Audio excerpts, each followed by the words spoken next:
తాకట్లో ఉన్న మీ బంగారాన్ని విడిపించి ఆ రోజు ఆన్లైన్ రేటుకి కొంటాం. Sharma gold company. నమస్కారం అండి, సుమన్ టీవీకి స్వాగతం. నేను గీతాంజలి. మనతో పాటు ఉన్నారు భారతీయ శంకరపీఠం వ్యవస్థాపకులు, ప్రముఖ జ్యోతిష్యులు, ఆధ్యాత్మికవేత్త, బ్రహ్మశ్రీ అన్నవరపు తిరుపతి మూర్తి అవధాని గురువుగారు. వారితో మాట్లాడదాం. గురుగారు నమస్కారం అండి. ఓం శ్రీ మహాగణాధిపతయే నమః. గురుగారు, 26వ తారీఖు జనవరి భీష్మాష్టమి. మరి ఆ రోజున విశేషంగా ఎవరి ఆరాధన చేస్తే పుణ్యం అంటారు? ఏం చేయాలి అసలు ఆ రోజున?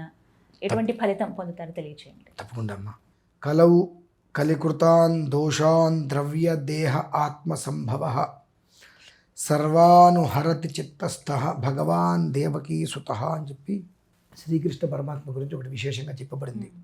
అంతటి వాడు మళ్ళీ భీష్మ పితామహుడు. భీష్ములు వారు కేవలం భీష్ములు వారిని నిందించినటువంటి నిందకు శిశుబాలను చంపేశాడు శ్రీకృష్ణ పరమాత్మ. అంత ధర్మపరుడండి. ధర్మానికి పేరు ఎవరిదయ్యా అంటే, దానానికి కర్ణుడు అని ఎలా అయితే వచ్చిందో, ధర్మానికి ఎవరయ్యా మూల పురుషుడు అంటే భీష్మ పితామహుడు. ఆ సమయం నుంచి భీష్మాష్టమి నుంచి అంటే శుద్ధాష్టమి నుంచి బహుళ అష్టమి వరకు అంటే 16 రోజులమ్మ, మళ్ళీ అష్టమి వరకు కూడా మార్కండేయ ఆయుష్ అనేటువంటిది ఏర్పడుతుంది.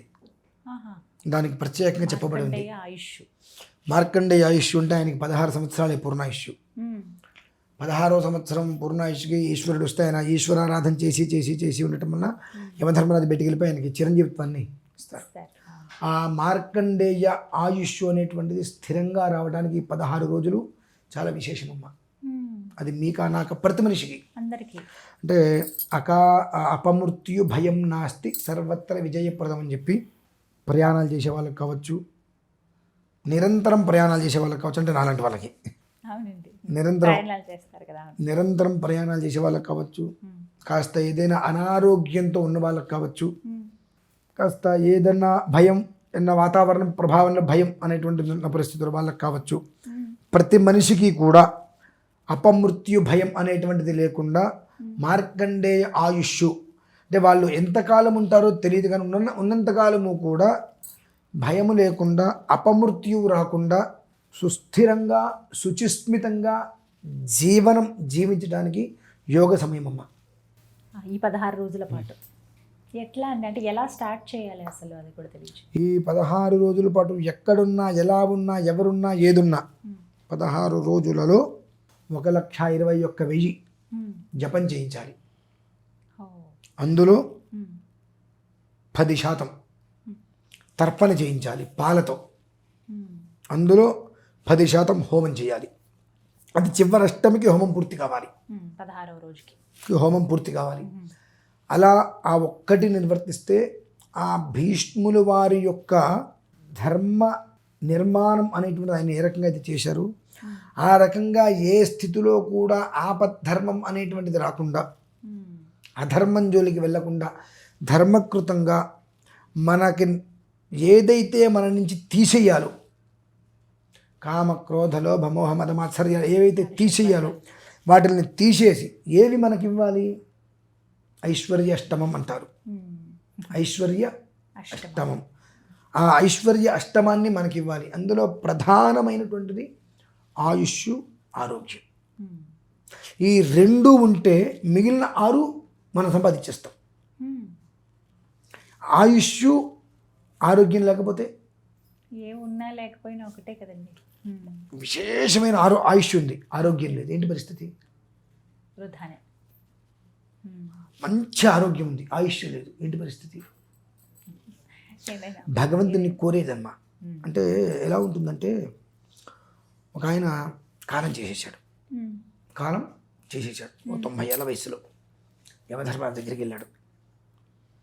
ఆయన ఏదో కొన్ని ఉభయ ప్రశ్నలు జరిగి, ఈ ప్రశ్నలలో నువ్వు గెలిస్తే నువ్వు కోరింది ఇస్తా అంటాడు యమధర్మరాజు. గెలుస్తాడు. నీకేం కావాలి అంటే, నిజంగా బుద్ధి కర్మానుసారేణ మనం ఏం కోరుకోవాలో కూడా అడగంగానే ఒక్క క్షణం ఆలోచించే జ్ఞానం మనకు ఉండదు. నీకేం కావాలంటే నాకు అర్జెంటుగా ఇవన్నీ కావాలి అనేస్తాం. అందులో ఎంతవరకు మనం అడగగలుగుతున్నాము కూడా మనకు పంచిదమ్మా, జ్ఞానం పంచిది. ఆ టైంలో నీకు కోరింది కోరుకో ఇచ్చేస్తా అంటే నేను చనిపోయే ముందు ఎలా అయితే ఉన్నానో అలానే 1000 ఏళ్ళు బ్రతకాలని కోరుకున్నాడు. కర్మ ప్రారంధం దాన్ని అంటారు. అయ్యయ్యో. చనిపోయే ముందు ఎలా అయితే ఉన్నానో అలా 1000 ఏళ్ళు బ్రతకాలని గబిక్ అంటే ఆలోచించేటువంటి సమయాన్ని కూడా అతను తీసుకోలేకపోయాడు. దాన్నే కర్మయోగము బుద్ధి కర్మానుసారేన అంటారు. తీసుకున్నాడు. తథాస్తు అన్నాడు. వీడు బ్రతుకున్నాడు. వీడి ముందు వీడి తరతరాలన్నీ పోతున్నాయి. ఎంతసేపటికి కర్మ ప్రారంభం కాదమ్మా. అలానే 2 అన్నదమ్ములు భగవంతుడి కోసం బాగా తపస్సు చేశారు. ఏం కావాలంటే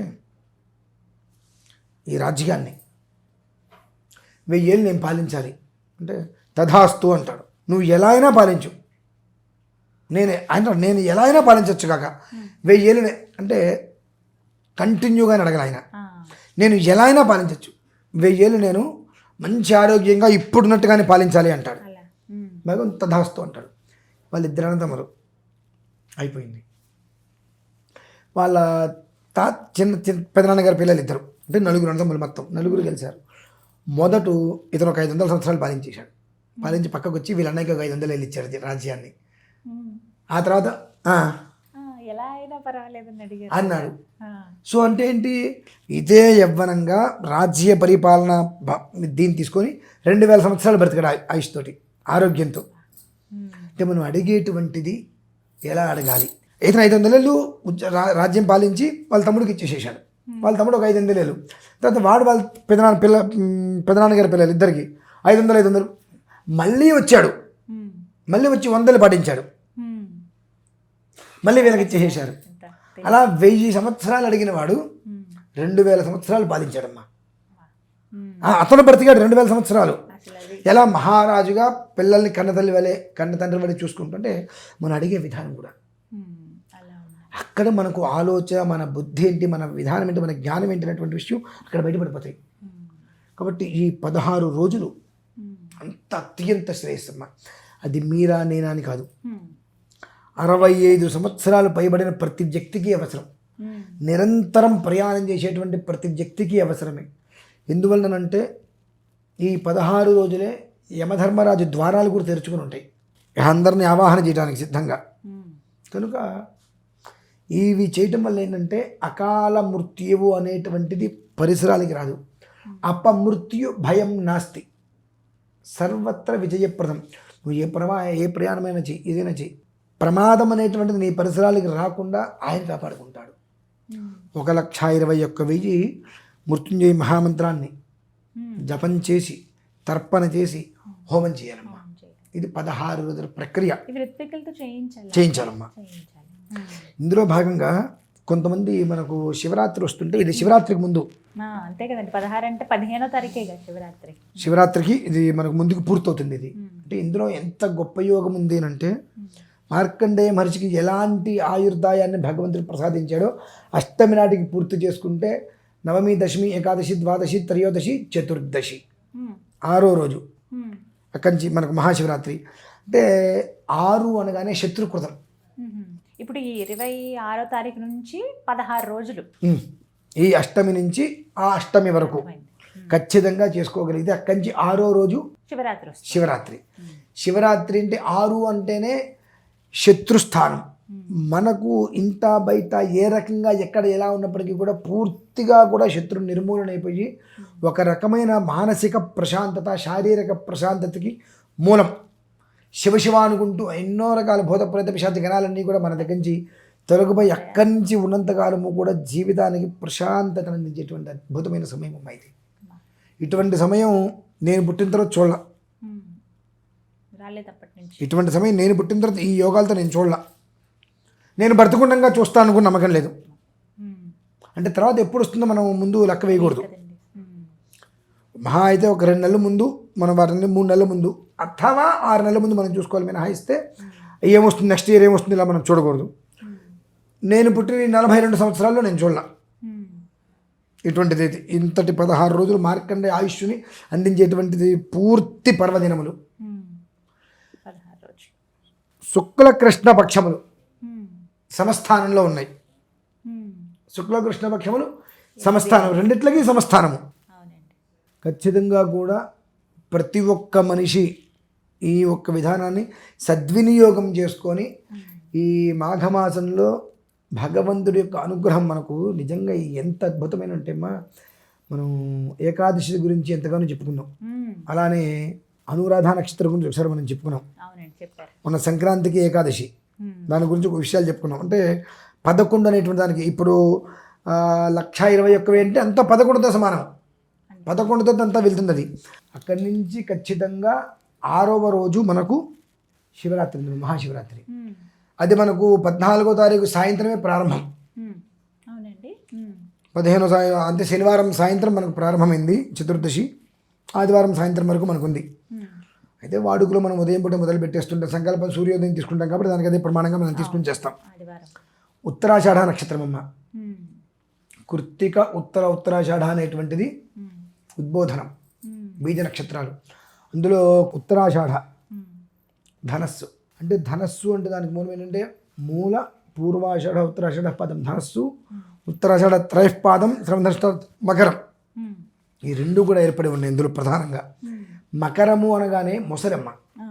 మీరు మొసలి అంటే ఇదంతా ఎందుకు చెబుతున్నాను అనేటువంటిది, రామాయణం మీరు గమనిస్తే లంకా దహనానికి ముందు ఆ త్రిజట అనేటువంటి రాక్షస కళలో రావణాసురుడు నూనె తాగుతూ ఇంద్రజిత్తు మొసలి మీద వెళుతూ, అంటే ఆ మొసలి అనేటువంటిది గతించడానికి మూల కారణం. కళలో మనకు ముసలి అవి రాకూడదు అంటారు, అందుకని ముసలి కళలోకి వస్తే మరణం ఆసనంలో జరిగింది అనేటువంటిది. కాబట్టి ఆ మరణం అనేటువంటిది ఏదైతే భయం ఉంటుందో ఆ భయాన్ని ధనస్సు విధానంతో కొట్టేస్తుంది. అంత అద్భుతమైనటువంటి పురోగమనంలో వచ్చినటువంటి మహాశివరాత్రి అమ్మ. కాబట్టి అంత అద్భుతమైన యోగదాయకంలో ఉంది కనుకనే రేపు అష్టమి నుంచి అమావాస్య ముందు శివరాత్రి ముందు అష్టమి వరకు 16 రోజుల పాటు ఇది పూర్తి చేసుకోగలిగితే మార్కండేయ ఆయుష్ అనేటువంటిది చిరంజీవి ఏర్పడుతుంది మాకు ప్రశాంతంగా. మనిషి జీవితంలో ఏదైనా తన జీవితాన్ని తన కుటుంబాన్ని రక్షించుకోవడం కోసం సరి అయినటువంటి దైవక్రతువు ఏదైనా నిర్వహించుకోగలిగాడు తన జీవితంలోనంటే ఇదే ఖచ్చితంగా చెప్తాను. ఈ 16 రోజులు అది కొంచెం దృష్టి పెట్టి ఆ రోజులు లెక్కించుకుని చేసుకుంటే మంచిది అంటారు. 26 నుంచే కాబట్టి ఇప్పుడు 26న ప్రారంభం అవ్వకపోయినా తర్వాత రోజు నుంచి అయినా చూడొచ్చు. కుదిరితే ప్రారంభం చేసుకోవటం, కుదరని పక్షం ఏదైనా ఇబ్బంది వస్తే తప్పితే, అంటే కర్మ ప్రారంభం అంటారమ్మా. అలా కుదరడం కూడా అంతే, కర్మ అనుభవించాల్సిందే, తప్పించుకునే పరిస్థితి లేదు అని అంటే ఆ సమయాన్ని మనకు అడ్డంకి వస్తుంది. ఇప్పుడు ఎవరితోనైనా చేయించమన్నారు కదండి, ఆ సమయంలో వీళ్ళు నియమాలు పాటించాల్సి ఉంటుందా? చెప్తారా అవన్నీ? ఆ నియమాలని చెప్తాం, మా ఇబ్బంది ఏం లేదు. శుభ్రంగా నియమాలు పాటించి తీరవలసినది. అంతేకాకుండా వాళ్ళకు ఒక మంత్రం కూడా ఇవ్వడం జరుగుతుంది, అది వాళ్ళ ఇంటి దగ్గర చేసుకుని తీరవలసిన సందేహమే లేదు అందులో. మీరు చేసేయండి, మీ హాయిగా ఇంట్లో కూర్చుంటామంటే ఏమీ జరగదమ్మా. కనీసం 8 నిమిషాలు మీరు ఇంట్లో చేసుకోవాలి, తక్కువలో తక్కువ. గట్టిగా అయితే 16 నిమిషాలు చేసుకున్నారా యోగం, కాదు అంటే 8 నిమిషాలు. అది శరీరాన్ని శ్రమ పెట్టక్కర్లా, చిన్న మంత్రం ఇస్తాను, 16 నిమిషాలు కూర్చోగలిగితే చాలు. చక్కగా వివరించారు. ధన్యవాదాలు గురువు గారు.